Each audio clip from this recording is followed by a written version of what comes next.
லிங்கம் வாஸ்து அன்பர்கள் அனைவருக்கும் சிவசரவணனின் அன்பான வணக்கங்கள். இன்றைக்கி இந்த வீடியோவில் நிறைய கேள்விகள் வாஸ்துவில் நிறைய டிராயிங்ஸ் நாங்கள் கொடுத்துருக்குறோம். அந்த வகையில் நிறைய அன்பர்களுக்கு நிறைய கேள்விகள், அதில் கமெண்ட் செக்ஷனில் நிறைய கேள்விகள் இருந்ததை கார்த்தி ஃபில்டர் பண்ணி ஒரு சில கேள்விகளாக கேட்குறாரு. அதற்கு பதிலாகவும் இருக்கும். இன்னும் உங்களுக்கு ஏதாவது கமெண்ட்டு ஏதாவது சொல்லணும், ஏதோ உங்களுக்கு தகவல் தேவைப்படுதுன்னா எங்கள் கமெண்ட் செக்ஷனில் நீங்கள் பதிவு பண்ணுங்கள்.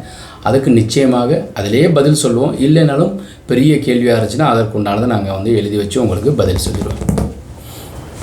சார், இப்போ வீடு இருக்கு இல்லையா, வீடு அந்த ஹவுஸ் ஓனர் கால் மீதி வச்சு அளவு இது சொல்கிறாங்களா, நிர்ணயம் பண்ணுறாங்களா, இல்லை ஸ்கேல் அளவில் வச்சு? இப்போ இந்தியாவில்னு இல்லை, ஜென்ரலாக ஒரு கால் பாதுகை, அதாவது ஒரு செப்பலுடைய அளவு மொத்தமே 12 தான் இருக்குது. 12 ராசி இருக்குது. ஸோ அந்த வகையில் 1லேருந்து 12க்குள்ளே தான் இருக்குது. 13, 15 வரைக்கும் கிடையாது. அந்த மாதிரி எடுக்கும்போது ஸ்டாண்டர்டைஸ் பண்ணி அடியளவுகள் ஒவ்வொரு மனிதருக்கும் உண்டான கால் அளவை ஸ்கேலாக வகுத்து அடியளவுகளாக வச்சு ஒவ்வொரு அடி அப்படின்ற மாதிரி தான் நிர்ணயம் பண்ணியிருக்காங்க. சார், இப்போ வீடு கட்டும்போது அந்த குழிக்கணக்குன்னு ஒன்று பார்க்குறோம் சார். அதெல்லாம் என்ன சார்? வீட்டுக்கு ஒரு பேர் வைக்கிறீங்க, பசுமனை, கருடமனை அந்த மாதிரி சொல்கிறீங்க. பசுமனை, கருடமனை, யானை மனை, சிம்மமனை 4 மனை வைத்து வீடு கட்டுவது சிறப்பு. இதில் பாம்பு மனை, அதுக்கப்புறம் கழுதை மனை, காக்கை மனை, புறாமனை, இந்த 4 மனையும் இருக்கக்கூடாது. இது கர்ப்ப பொருத்தத்தில் முதல் பொருத்தம். மொத்தம் 11 பொருத்தங்கள். வரவு செலவு பொருத்தம், யோனி பொருத்தம், அப்புறம் ராசி பொருத்தம், வயது பொருத்தம், இது மாதிரி 11 பொருத்தங்க. அதில் எடுக்கிறதே நம்ம என்ன மனை அப்படின்னு தேர்ந்தெடுக்கணும். அதில் ஒரு 117 குழின்னு வச்சுக்கோங்களேன். 26க்கு 36 அடி வச்சோம்னா 117 குழி. ஸோ அது பசுமனை வரும். 125 குழி 1000 சதுரடி அருமையாக ஒரு 2BH அமைக்க முடியும். ஸோ அதே மாதிரி 133, 135, 99 குழி, 177 குழி, 107, 113. ஸோ இது எல்லாம் நான் நிறைய வரைபடங்கள் அமைக்கும்போது இந்த குழிகளை பார்க்குறோம். ஸோ குழி நிர்ணயம் பண்ணும். குழி நிர்ணயம் பண்ணணும்னா ஹஸ்பண்ட் அண்ட் ஒய்ஃப் ஜாதகத்தில் இப்போ ஒருத்தவங்களுக்கு சுக்கிர தசை நடக்கும், சுக்கிரன் நல்லாயிருக்கும். சுக்கிர தசை நடந்தால் வீடு கட்டுவாங்க, ராகு தசை நடந்தால் வீடு கட்டுவாங்க, குரு தசையோ சனி தசையோ இதெல்லாம் வீடு கட்டுறதுக்கு உண்டான ஏற்ற காலங்கள். ஸோ இந்த திசை நடக்கும்போது வீடு கட்டுவாங்கங்கிறது சொல்லப்பட்டிருக்கு. இப்போ எனக்கு சனி தசை நடக்குது சார், 7.5 நடக்குது, வீடு கட்டலாம். குரு தசை நடக்குது, கட்டலாம். ராகு தசை நடக்கும்போது பெரிய கட்டடங்கள் கட்டலாம்.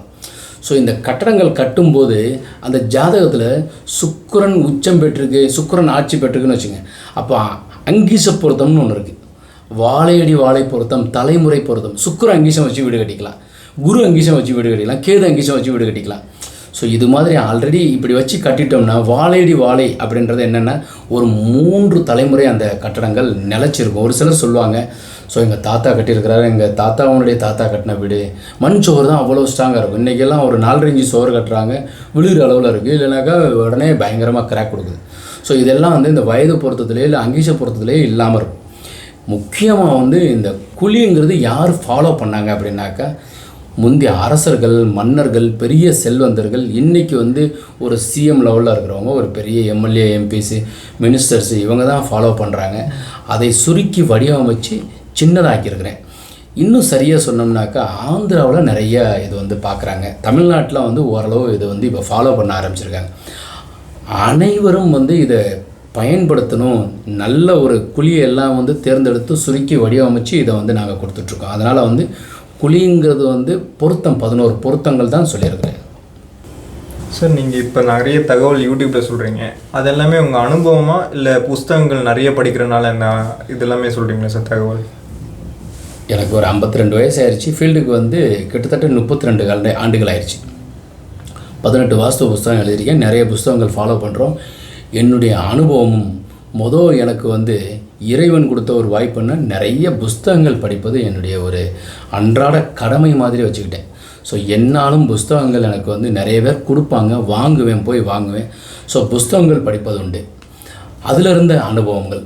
அப்புறம் புஸ்தகத்தில் நிறைய புதிய தகவல்களும் சொல்லியிருக்கிறாங்க, அதுவும் ஃபாலோ பண்ணிக்கிறது. அப்புறம் வீடு கட்டி கொடுத்ததுக்கப்புறம் அவங்களுடைய வளர்ச்சி எப்படின்னாக்கா, நாங்கள் வீடு கட்டி கொடுத்ததுக்கப்புறம் அந்த பையனுக்கு வெளிநாட்டில் வேலை கிடச்சி, அதுக்கப்புறம் கல்யாணம் நடந்து அவங்களுக்கு 2 குழந்தைகள் கிடைத்து அப்புறம் வீடு கட்டினவங்களும் என்கிட்ட இருக்காங்க. ஸோ அந்த வகையில் பார்த்தீங்கன்னாக்கா சமீபத்தில் கூட இந்த மாதிரி நிறைய பேர்களுக்கு நாங்கள் செஞ்சிட்ருக்கோம். ஸோ அப்போ வந்து வீடு வரைபடம் அமைச்சு கொடுக்குறதுங்கிறது வந்து ஒரு மிகப்பெரிய ஒரு தெய்வம், இறைவன் கொடுத்த ஒரு மிகப்பெரிய ஒரு வாய்ப்பாக நினச்சி இந்த தொழிலை வந்து ரொம்பவும் நேசித்து இறைவனுக்கு என்னாலும் நான் நன்றி சொல்லிக்கிட்டே இருக்கேன். அதனால் வந்து புஸ்தகத்தில் சொல்லப்பட்டிருக்கிற ஒரு தகவல் பழைய புராண நூல்களில் இருக்கிறதையும் நான் எடுத்துக்கிட்டு இருக்கேன். அதே மாதிரி வந்து என்னுடைய அனுபவத்தில் வந்து இப்படி இருந்தால் இப்படி இருக்குங்கிறது, ஒரு நாளைக்கு எப்படி இருந்தாலும் 2 ஜாதகங்கள் வந்து பார்க்கும்போது இதனால் இப்படி இருக்குங்கிறது ஃபில்டர் பண்ணி இந்த கோயிலுக்கு போயிட்டு வாங்கன்னு சொல்கிறது உண்டு. அதனால் வந்து 2ம் பார்ப்பது உண்டு. சார் வீட்டுக்குள்ளே வந்துட்டு அந்த உள்ளளவு எல்லாம் சொல்கிறாங்க இல்லையா சார், அது தவறாக இருந்து கபோர்டு ஒரு 1.5 அடி வச்சு அதெல்லாமே மேட்ச் பண்ணிக்கலாமா? அது வந்து வாஸ்துவில் சேருமா? அது கரெக்டு. என்ன கேள்வி. இப்போ உள்ளளவு வாஸ்துப்படி இருக்கணும் ஒன்று, வெளியளவு வாஸ்துப்படி இருக்க வேண்டும். அந்த வகையில் பார்த்தீங்கன்னா உள்ளளவு வெளியளவு வாஸ்துபடி ஒருத்தவருக்கு வந்து கபோர்டு வந்து அமைச்சிருப்பாங்க, ஒரு சிலர் கபோர்டு இருக்காது. அப்போது வந்து கபோர்டு இருந்த அளவு தப்பாக இருந்துச்சுனாக்கா அதற்கு வேறொரு முறையில் நீங்கள் தாம்பர கம்பி பதிச்சு பிரிக்கணும், ஒரு வே. இன்னொரு வே வந்து ஒரு சிலர் வந்து அடியளவு தப்புன்னு சொன்னோன்னா கபோர்டு அமைச்சிருவாங்க, வீடு ஃபுல்லாக பெரிய கபோர்டாக. இப்போ வந்து உதாரணத்திற்கு ஒரு 14 அடி வீடு இருக்குதுன்னு வச்சுக்கோங்களேன், 14க்கு 14 ஒரு பெட்ரூம் அமைச்சிருக்காங்கனாக்கா அப்போ வந்து 2 அடி கபோர்டு போட்டால் 11க்கு 11 வந்துடும். அப்போ 2 அடி போட்டோம்னா பெரிய கபோர்டு, அது வந்து கிழக்கு சோத்துலேயோ வடக்கு சோத்துலேயோ கபோர்டு அமைச்சிருவாங்க, அது மிகப்பெரிய ஒரு குற்றமாயிடும். அதனால் கபோர்டு அமைக்கிறது கரெக்டு, ஆனால் எந்த பகுதியில் ஒட்டணுங்கிறது இருக்குது, அதற்கேற்றாற்போல் நம்ம செயல்படணும். சரி, இப்போ வீடு கட்டுறவங்க வந்துட்டு அங்கிட்டு எங்கிட்டு கடன் வாங்கி கட்டுவாங்க, அந்த கடன்லாம் எப்படி சார் அடைக்கிறது? ஏதாவது ஒரு கோவில் அதை பற்றி ஏதாவது சொல்லுங்கள் சார். இல்லை, வருமானம் பண்ணி தான் கடனை அடைக்கணும், அதுதான் உண்மை. நீங்கள் வந்து வீட்டிலே இருந்தாக்கா கடன் அடையாது. ஏன்னாக்கா வீடுங்கிறது உங்களுக்கு ஒரு இறைவன் கொடுக்குற ஒரு வாய்ப்பு. ஸோ வீடு கட்டுறதுங்கிறது நம்ம ஒரு 25-40 லட்சம் ரூபா நம்ம கண்டிப்பாக வந்து பெரட்டி வீடு கட்டிட முடியாது, லோன் போட்டுறோம் வீடு கட்டுறோம். ஸோ அந்த வீடு சரியாக வாஸ்துப்படி அமைத்து விட்டோமே ஆனால் அந்த பூமி உடனே உங்களுக்கு வந்து அதற்கேற்றாற்போல் அந்த கடனை திருப்பி கொடுக்குறதுக்கு உண்டான வாய்ப்பை கொடுக்கும். இதுதான் உண்மை, நிஜம். இது அடியேன் பார்த்த வகையில் நிறைய பேர் வந்து சொந்த காசில் வீடு கட்டணும்னாக்கா பெரிய செல்வந்தராக இருந்தால் மட்டும்தான் முடியும். சாதாரண ஒரு பேங்க்லேயே இல்லை வந்து ஒரு இடத்துல வேலை பார்த்துட்ருக்காருன்னா நிச்சயமாக வந்து லோன் போடணும். ஸோ அப்போ வந்து அவர் வந்து லோன் போட்டு வீடு கட்டிட்டார், திருப்பி அடைய முடியலைன்னாக்கா ஒரு வேலை 2 டியூ 3 டியூ தள்ளி போயிடுச்சுனாலே ஒரே வரியில் நீங்கள் பார்க்க வேண்டியதுன்னா வீடு நம்ம குற்றங்கிறது தான் தெரிஞ்சுக்கணும். 7 நடக்கிறதுனால இந்த மாதிரி ஆகுது, அஷ்டம சனி நடக்குது, கண்ட சனி நடக்குது, இதெல்லாம் உண்மை கிடையாது. ஒரு 7 நடக்கும்போதும் அஷ்டம சனி நடக்கும்போதும் கண்ட சனி நடக்கும்போதும் வீடு கட்டுவாங்க. அப்போ வீடு தவறு. சரி, இப்போ இது எல்லாமே சரியாக இருக்குது, வீடு கடன் அடைய மாட்டேங்குது, இல்லை நிறைய கடன் வாங்கிக்கிட்டே இருக்கேன். 6ஆம் இடத்திற்கு உண்டானவர் வந்து ஆட்சி உச்சம் பெற்றிருந்தால் இந்த மாதிரி கடன் வாங்கிக்கிட்டே இருப்பாங்கன்னு ஒரு ஜாதகத்தில் ஒரு மொழி சொல்லுவாங்க. அது ஒரு புறம் தனியாக வச்சுக்குவோம். வீடு கடன் அடையணும்னாக்கா கடன் நிவர்த்தீஸ்வரர் திருக்கோவில் திருச்சேரையூரில் இருக்குது, ருண விமோச்சனர், அருமையான கோவில். நீங்கள் போனீங்கன்னாக்கா கிட்டத்தட்ட எம்பெருமான் சிவபெருமான் ஆள் உயரம் இருப்பார். ஸோ அந்த கோவிலுக்கு நீங்கள் போயிட்டு வந்தாலே 11 வாரங்கள் திங்கக்கிழமை போகணும். அந்த கோவிலுக்கு நீங்கள் போயிட்டீங்கனாலே கடன் அடைய போகுதுன்னு அர்த்தம். ஃபஸ்ட்டு நான் சொல்கிறேன், இது என்னுடைய அனுபவத்தில் நிறைய பேர் அனுப்பியிருக்கிறேன், அடியனே வந்து பல முறை போயிருக்கிறேன். ஸோ நிச்சயமாக கடன் இருக்கோ இல்லையோ அந்த கோவிலுக்கு போயிட்டு வாங்க. கடன் இருக்கிறவங்க போயிட்டு வந்தோம்னா கிட்டத்தட்ட கோடிக்கணக்கில் கடன் இருந்தாலும் அந்த கோவிலுக்கு போயிட்டு வந்தோம்னா நிச்சயமாக இறைவன் வந்து உங்களுக்கு 11 வாரத்திற்குள் ஒருவேளை வரவேண்டிய காசே வராமல் இருந்தாலும் கூட உங்களுக்கு காசு வரும். கடன் எங்களுக்கு திருப்பி அடைக்க முடியல, கொடுக்க முடியும். கடன் வாங்க போகிறோம், லோன் வாங்க போகிறோம், நிறைய பேப்பரில் சைன் பண்ணிட்டோம், கிடைக்கவே மாட்டேங்குது, அந்த கோயிலுக்கு போயிட்டு வந்தோம்னா நிச்சயமாக கிடைக்கும். ஸோ அதனால் வந்து கடன் நிவர்த்தீஸ்வரர் திருக்கோயிலுக்கு போயிட்டு வாங்க. அதே மாதிரி வந்து வீட்டில் வந்து ஒருத்தவங்களுக்கு வந்து கடன் திருப்பி கொடுக்க முடியலைனாக்கா குளிகன் நேரத்தில், குளிகன் சொல்லிட்டு ஒரு வீடியோ போட்டிருக்கிறேன். குளிகன் நேரத்தில் நீங்கள் வந்து ஒரு அன்பர்கிட்ட நீங்கள் வாங்கியிருக்கீங்க கடன், கிட்டத்தட்ட ஒரு 10 லட்சம் வாங்கியிருக்கோம், ஒரு 5000 ரூபா அந்த குளிகன் நேரத்தில் கொண்டு போய் கொடுத்துட்டோம்னா ஏதோ ஒரு வழியில் அந்த கடன் எல்லாமே உங்களுக்கு அடையும். சார், இப்போ வீடெல்லாம் கட்டணும்னா எந்தெந்த கோயிலுக்கு போயிட்டு வந்தாடா ஏதோ ஒரு தடங்கள் இல்லாமல் வீடு நல்லபடியாக முடிக்கணும்னா எந்தெந்த கோயிலுக்குலாம் தான் போயிட்டு வரலாம்? செவலூர் பூமிநாதர் சுவாமி கோவில், செவலூரில் பொன்னமராவதி பக்கத்தில் நிறைய ஊர்கள்லேயே வந்து இந்த பூமிநாதர் இருப்பார். பூமிநாதர் சுவாமி கோவிலுக்கு போயிட்டு வாங்க. ஸோ நிச்சயமாக வீடு கட்டும் வாய்ப்பு இருக்கும். அதே மாதிரி செவ்வாய்ங்கிறதான் இந்த பூமிக்காரகன், வைத்தீஸ்வரன் கோயிலுக்கு போயிட்டு வந்துட்டு வீடு கட்டலாம். அப்புறம் வந்து ஒரு சிலருக்கு வந்துட்டு முருகன் எங்கன்னாக்கா பழனியில் போயிட்டு செவ்வாய்க்கிழமை அன்னைக்கு மாலை ராஜ அலங்காரத்தோடு இருக்கிற முருகனை போய் பார்த்துட்டு வந்தால் நிச்சயம் வீடு கட்டுறதுக்கு உண்டான வாய்ப்பு கொடுப்பார்.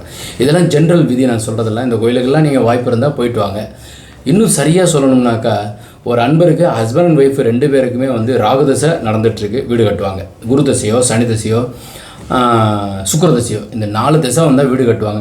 அது 7 அஷ்டமத்து கண்டசனை எது வேணாலும் நடந்துட்டு போட்டோம். இந்த 4 திசை வந்தால் வீடு கட்டுவாங்கங்கிறது நான் என்னுடைய ஆராய்ச்சியில் பார்த்த வரையில் உண்மை.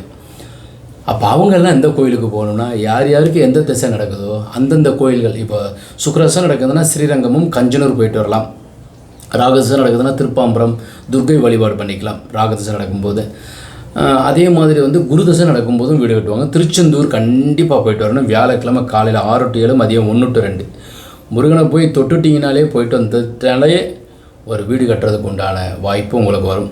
ஸோ முருகனை வந்து நீங்கள் தொட்டுட்டாலே வீடு கட்டுறதுக்கு உண்டான ஒரு பெரிய ஒரு மாற்றத்தையும் கொடுப்பார்.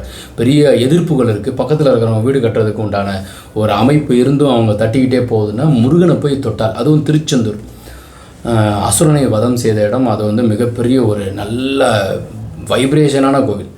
இருக்கிறதுலையே வந்து தமிழ்நாட்டில் ஒரு மிகப்பெரிய ஒரு வலிமை வாய்ந்த கோவில் அப்படின்னு பார்த்தீங்கன்னாக்கா, முருகருடைய கடவுளில் தென்முக கடவுளாகிய முருகனை வந்துட்டு திருச்செந்தூரில் போய் வழிபடணும். இதெல்லாம் நான் சொல்லியிருக்கிறது எல்லாமே வந்து ஒவ்வொருத்தவங்களுக்கும் ஒவ்வொரு திசை நடக்கும். அந்தந்த திசைக்கு உண்டான கோவில் போயிட்டு, அதே மாதிரி பரிகார கோவில் 7 நடக்குதுன்னா திருநள்ளாரோ அல்லது திருக்கொள்ளிக்காடு தனி சனி பகவான் உள்ள கோயிலுக்கு போயிட்டு வந்தோம்னா நிச்சயமாக வீடு கட்டுறப்போ எந்த விதமான தடை இல்லாமல் வீடு கட்டுவாங்க. ஓகே கார்த்தி, நிறைய நீங்கள் வந்து கேட்டு தெரிஞ்சிருப்பீங்க. ஸோ இது வந்து நிறைய அன்பர்கள் வந்து இதனால் பயன் அடைவாங்க. ஸோ இது வந்து ஒரு வாஸ்துவில் இது ஒரு சின்ன ஒரு பார்ட்டு தான். அதில் நிறைய கோவில்கள் நீங்கள் கேட்டிருக்கிறீங்க. உங்கள் நண்பர்களுடையும் இது வந்து சொல்லுங்கள். என்னுடைய டிஸ்கிரிப்ஷனில் நிறைய தகவல்களும் இருக்குது. அதே மாதிரி வந்து என்னுடைய கமெண்ட் செக்ஷனில் உங்கள் கோவில்கள், இந்த கோவில்கள் சிறப்பை பற்றியெல்லாம் நிறையா சொல்லியிருக்கிறேன். உங்களுடைய கமெண்ட்னையும் இதை பதிவு பண்ணுங்கள். ஸோ இது வந்து உங்களுக்கு உபயோகரமாக இருக்கும்ன்ட்டு நாங்கள் நம்புகிறோம்.